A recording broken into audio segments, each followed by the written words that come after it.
And now, live at 10. අයිබෝවන් පුවත්ලව උණුසුම් කරමින් සුවිශේෂී සිදුවීම් රසක්ම අපිට අදත් වාර්තා වුණා. මේ එසියල්ල විමසා බලන live at 10. මෙරට සමස්ත ජනගහනයට එන්නත්කරණය සිදු කර අවසන් වූ පසු සෞඛ්‍ය නිර්දේශ මත තුන්වන මාත්‍රාවක් අවශ්‍ය නම් එයද ඇනවුම් කිරීමට පියවර ගන්නා ලෙස ජනාධිපති ගෝඨාභය රාජපක්ෂ මහතා අදාළ අංශවලට උපදෙස් ලබා දී තිබෙනවා. ජනාධිපතිතුමන් මේ උපදෙස් ලබා දීම සිදු කළේ කොවිඩ් මර්ධන විශේෂ කමිටුව අද පස්වරුවේ රැස් වූ අවස්ථාවේදී. කොවිඩ් මර්ධන විශේෂ කමිටුව අද පස්වරුවේ ජනාධිපතිතුමන්ගේ ප්‍රධානත්වයෙන් රැස් වුණා. තේම රැස්වීමට මැති ඇමතිවරුන් ත්‍රිවිධ හමුදා ප්‍රධානීන් මෙන්ම සෞඛ්‍ය බලධාරීන් පිරිසක් එක්ව සිටියා. මම ඔක්කොම ලීඩර්ස්ලට කතා කරා. මම ඔක්කොම ලීඩර්ස්ලට පර්සනලි ලිව්වා. ෆොරින් මිනිස්ටර්ට කියලා ෆොරින් මිනිස්ටර්ස්ලට කතා කෙරෙව්වා. එම්බසි ලීඩර්ස්ලා ගෙනල්ලා කතා කරා. මේ වගේ කළා තමයි බොහොම මාරුවෙන් මේ වැක්සින් ප්‍රමාණය මොකද ලෝකෙම ලොකු හිඟයක් තියෙනවා. මෙතන මුදල් වලවත් එහෙම ප්‍රශ්නයක් නෙවෙයි තියෙන්නේ වැක්සින් වල තියෙන හිඟ. නමුත් මේ වෙනකොට අපිට සෑහෙන ප්‍රතිචාරයක් තියෙනවා. කතා කර තැනකින්ම පොසිටිව් විදියට අපිට රියැක්ට් කරලා තියෙනවා. මේ වැක්සින් එක එනවා. මේන වැක්සින් එක අනිවාර්යෙන්ම ට්‍රාන්ස්පරන්සි එකක් තියෙන්න ඕන. දැනටමත් චෝදනා එනවනේ. දැන් මේ චෝදනා එන්නේ හෙල්ත් මිනිස්ටර් එකට නෙමෙයි. මටයි ආණ්ඩුවටයි. අපි මහන්සි වෙලා මේක ගෙනාලා තාමත් මම හැමදාම වගේ ලීඩර් කෙනෙකුට කතා කරනවා. එහෙම කතා කරලා ගෙනාවෙන් පස්සේ අපිට වගකීමක් තියෙනවා මේකේ හරි ට්‍රාන්ස්පරන්සි එකක් ඇතුළත. දැන් චෝදනා කීපයක් තියෙනවනේ. අපි මේ එන්නත දෙන එක කාටවත් බෙදා ගන්න නෙවෙයි. මේ හැමෝම එක්කහුව වෙලා මේක කරන්න ඕන. ජනාධිපති මේකට යන වියදම් ටික බැලුවාම අපිට වැක්සින් ටික විතරක් මේ අවුරුද්දට ගේන්න රුපියල් බිලියන 76ක් යනවා. කියන්නේ මිලියන 76000ක් යනවා. ඒ කියන්නේ අපේ ඩ්‍රග් බජට් එක වගේ එකමාරක්. දැනටම ෆයිසර් ආයතනය ඇතුළු වෙනත් ආයතන යුරෝපයේ සහ ඇමරිකාවේ 22 සහ 23 වර්ෂවලටත් එන්නත් බුක් කරගෙන යනවා දැන්. එතකොට ඒ කියන්නේ ඒ අයගේ යම්කිසි ප්‍රෙඩික්ෂන් එකක් තියෙනවා මේකට බූස්ටර් එකක් ආපහු දෙන්න වෙයි කියලා. එහෙම වුණොත් ඒ සම්බන්ධයෙන් අපිට තීන්දුවක් ගන්න වෙනවා. දැන් මේ ජනගහනයට ගැහුවෙන් පස්සේ ඊළඟට අවශ්‍ය වෙනවා නම් තුන්වෙනි එකත් ගහන්න අපි බුක් කරමු. මේ අතර කොවිඩ් මරණ PCR පරීක්ෂණයට ලක් කිරීමෙන් අවසන් කටයුතු කිරීමට සිදුවන ප්‍රමාදය පිළිබඳව බොහෝ දෙනාගෙන් චෝදනා එල්ල වී තිබෙන තත්ත්වයේ සැලකිල්ලටගෙන වෙනත් හේතුන් මත මිය යන අයගේ අවසන් කටයුතු පැය 24ක් ඇතුළත සිදු කිරීමට පියවර ගැනීමටද කොවිඩ් විශේෂ කමිටුව අද තීරණය කළ බවයි ජනාධිපති මාධ්‍යංශය නිවේදනය කළේ. කොළඹ දිස්ත්‍රික්කයේ ප්‍රාදේශීය ලේකම්වරුන් ග්‍රාම නිලධාරීන් සමෘද්ධි නිලධාරීන් සහ සංවර්ධන නිලධාරීන් කොවිඩ් මැඩලීමේ එන්නත්කරණයට ලබා දෙන දායකත්වයෙන් ඉවත්වීමට තීරණය කර තිබෙනවා. මේ අතර අදත් ප්‍රදේශ රැසකදී කොවිඩ් එන්නත්කරණය සිදු කෙරුණා. රාජ්‍ය සේවකයන් ආරක්ෂකාංශ සමාජිකයන් හා ජ්‍යෙෂ්ඨ පුරවැසියන් සඳහා COVID-19 වෛරසය පාලනය සඳහා වූ එන්නත් කරන වැඩසටහන් දිවයින පුරා අදත් ක්‍රියාත්මක වුණා. මේ අතර හංවැල්ල රාජසිංහ මහාවිද්‍යාලයේ එන්නත් කරන වැඩසටහනට අද විශාල පිරිසක් පැමිණ සිටියා.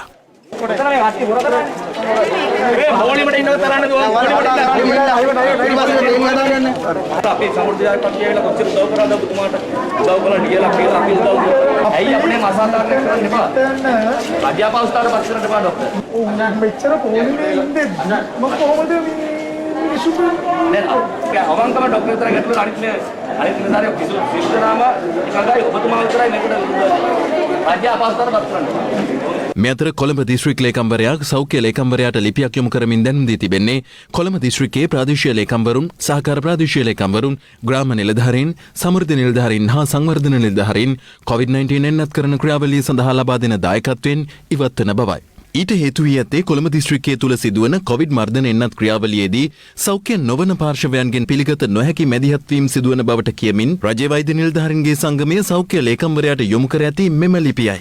මේ සම්බන්ධයෙන් කොළඹ දිස්ත්‍රික් ප්‍රාදේශීය ලේකම්වරුන් ග්‍රාම නිලධාරීන් සමෘද්ධි නිලධාරීන් සහ සංවර්ධන නිලධාරීන් එක්ව අද මෙලෙස අදහස් දැක්වුවා. රජයේ වෛද්‍ය නිලධාරී සංගමයට මම හිතන්නේ යම් රිදීමක් ඇති වෙලා තියෙනවා. මේකට අපි මැදිහත් වීම සම්බන්ධව. එතුමන්ලාගේ බොහෝ හිතවතුන්ට සහ නෑදෑයන්ට මේක විදගන්න බැරි වෙන ක්‍රමවේදයක් මැත්තේ තමයි මම හිතන්නේ අපි විශ්වාස කරනවා එතුමන්ලා මේකට විරුද්ධ වෙන්න හේතුව කියලා. ප්‍රාදේශීය සෞඛ්‍ය සේවා අධ්‍යක්ෂතුමත් එක්ක අපි අද උදේ සාකච්ඡාවක් කළා. කොවිඩ් මර්ධන එන්නත් කරන වැඩපිළිවෙලේදී විතරක් රජයේ වෛද්‍ය නිලධාරීවරුන්ගේ සංගමයේ ඉල්ලන පරිදි අපි ඔවුන්ට ඒක නිදහසේ කරගෙන යන්න ඉඩ දෙනවා. ඉඩ දෙනවා කියන්නේ අපි මෙත්‍රකාරය බාධා කරා කියන එක නෙවෙයි. ඔවුන් කියලා තියෙන පරිදි අපි අනිකුත් සියලු කටයුතු ඒ ආකාරයෙන් වෙනදා වගේම සිදු කරගෙන යනවා. COVID-19 වෛරසය ආසාදනය වූ තවත් රෝගීන් 2715 දෙනෙක් අද පස්වරුව වන විට මෙරටින් හඳුනාගත්තා. ඒ අනුව මෙරටින් වාර්තා වන සමස්ත ආසාදිතයින්ගේ සංඛ්‍යාව 2,16,111ක් දක්වා ඉහළ ගියා.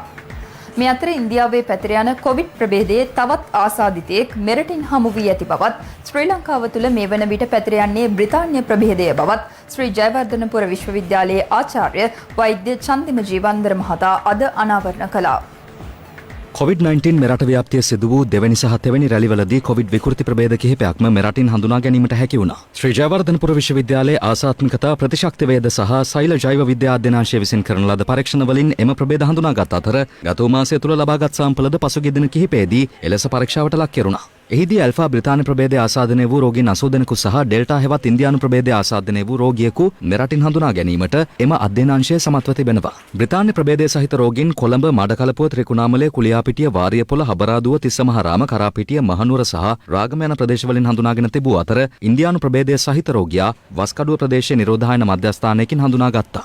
ඉන්දියානු ප්‍රභේදය කියන්නේ ඩෙල්ටා ප්‍රභේදය සහිත ඒ පුද්ගලයා නිරෝධායනය වෙන කෙනෙක්. ඒ නිසා ඒ තුලින් සමාජයට තාම කිසිම පැතිරීමක් සිදු වෙලා නැහැ. දැන් දිවයින පුරා බොහෝ විට ප්‍රමුඛත්වයේ ගෙනලා COVID-19 රෝගයට හේතු වන SARS-CoV-2 වෛරස් එක ඇල්ෆා ප්‍රභේදය B117 කියන ප්‍රභේදය ආශ්‍රිතව තමයි පැතිරලා යන්නේ. මේ ප්‍රභේදය සාමාන්‍ය චීනයේ වාතාවරණ වෙච්ච වෛරස් එකට වඩා අඩුම තරමේ 50%කට වැඩි වේගයකින් පැතිරෙනවා. ඒ වගේම මේකේ තියෙන රෝගී දරුණුභාවය සහ මාරාන්තිකභාවය 50-55ක විතර වැඩි. තාම ඒ ප්‍රභේදය තමයි තාම ලංකාවේ තියෙන්නේ. වෙනත් අලුත් ප්‍රභේදයක් ඇවිල්ලා නැහැ. විදේශගතව සිට පැමිණලා මේ නව ප්‍රභේද වැළඳුණු පුද්ගලයන් කොපමණ ප්‍රමාණයක් හොයාගෙන තියෙනවා. ඇල්ෆා බීටා ඩෙල්ටා කියන ප්‍රභේද තුනම මේ අපේ විවිධ අවස්ථාවලදී වාර්තා වුණා විදේශගතව සිට පැමිණෙන පුද්ගලයන්ගේ.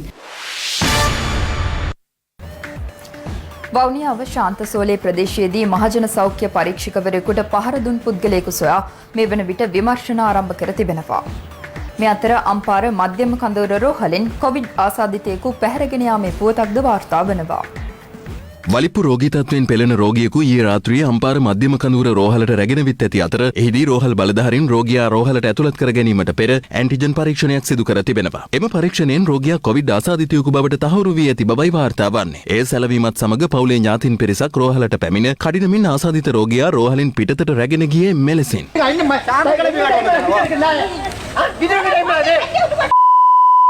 මෙතන ගෙනාන මොනා කරන්න විතරම පිටගෙන ළමයට පිටර බෙලකම් කරන්න බෑ. ඒක මොකද මේ ඉහරාව පස්සේ කරන්න. එකපාර. අප වාර්තාකරු පැවසුවේ රෝගියා කල්මුනේ ප්‍රදේශයේ තවත් රජයේ රෝහලකට ඇතුළත් කර ඇති බවයි. එම රෝහලේදීද රෝගියා කොවිඩ් ආසාදිතයෙකු බවට යලි තහවුරු වූ බවත් පැවසෙනවා. මේ අතර වවුනියාව ශාන්තසෝලේ ප්‍රදේශයේදී වවුනියාව නොච්චිමොටේ කලාපය බහර මහජන සෞඛ්‍ය පරීක්ෂකවරයාට ඊයේ සවස පුද්ගලයෙකු පහර දී තිබෙනවා. පහර දීමෙන් අනතුරුව සිද්ධියට සම්බන්ධ පුද්ගලයා හැසුරුනේ මෙලෙසින්.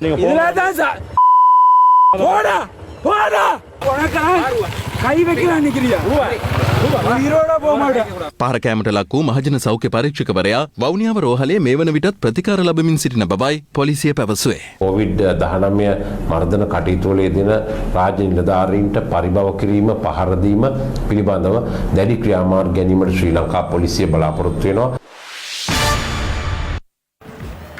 ඉදිරි දිනකදී පාර්ලිමේන්තුවේ දියුරුම් දීමට නියමිත එක්සත් ජාතික පක්ෂ නායක රනිල් වික්‍රමසිංහ මහතාට පාර්ලිමේන්තුවේදී ජනතා විමුක්ති පෙරමුණේ අනුර කුමාර දිසානායක මහතා අසලම අසුනක් හිමිවීමට නියමිතයි.